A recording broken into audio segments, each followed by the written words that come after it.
The topic of why men are at a greater risk of depression than women is complex and multifaceted, involving an interplay of biological, psychological, and sociocultural factors. The nature of depression in men might be underrepresented and underdiagnosed due to various factors, which can give the impression that they are at greater risk or suffer more severely. There are several biological factors that may contribute to the way men experience and process depression. Testosterone, the primary male sex hormone, can impact mood and emotional regulation. Studies have suggested that fluctuations in testosterone levels can be associated with depressive symptoms in men. Additionally, genetic factors and brain chemistry also play significant roles in the development of depression, and these may express differently in men and women. Traditional masculine norms often discourage the expression of vulnerability or emotional pain in men. Men are frequently conditioned from a young age to be self-reliant and avoid showing weakness. This socialization can lead men to suppress their feelings, making it difficult for them to recognize and articulate symptoms of depression. Consequently, depression in men might often go unrecognized and untreated. Men may exhibit different symptoms of depression compared to women. While women might more often present with sadness and overt emotional distress, men are more likely to show irritability, anger, or engage in risky behaviors. This difference in symptomatology can lead to misdiagnosis or underdiagnosis of depression in men. Men are generally less likely to seek help for emotional issues due to the stigma associated with mental health and perceived masculine traits.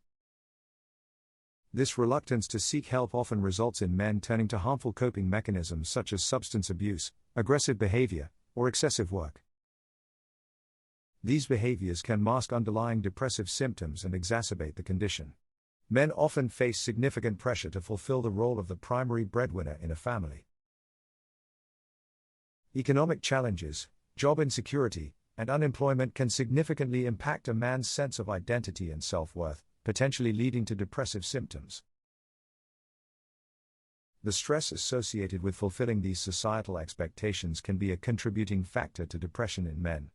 Generally, women tend to have more extensive social support networks than men. These networks can provide emotional support and a means to discuss personal issues, which can be protective against depression. Men, on the other hand, might have fewer close relationships or feel less comfortable discussing emotional difficulties, which can lead to a sense of isolation and increase the risk of depression. The diagnostic criteria for depression are often based on research that has traditionally focused more on symptoms as they present in women. This bias can lead to an underdiagnosis of depression in men, as their symptoms might not align perfectly with these criteria. Additionally, healthcare providers might also have biases or lack training in identifying depression in men, further contributing to underdiagnosis.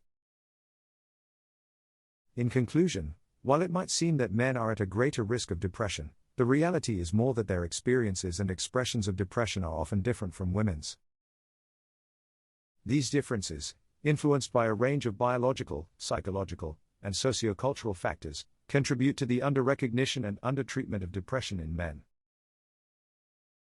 Addressing these issues requires a societal shift in understanding and approaching men's mental health, as well as changes in healthcare practices to better recognize and treat depression in men.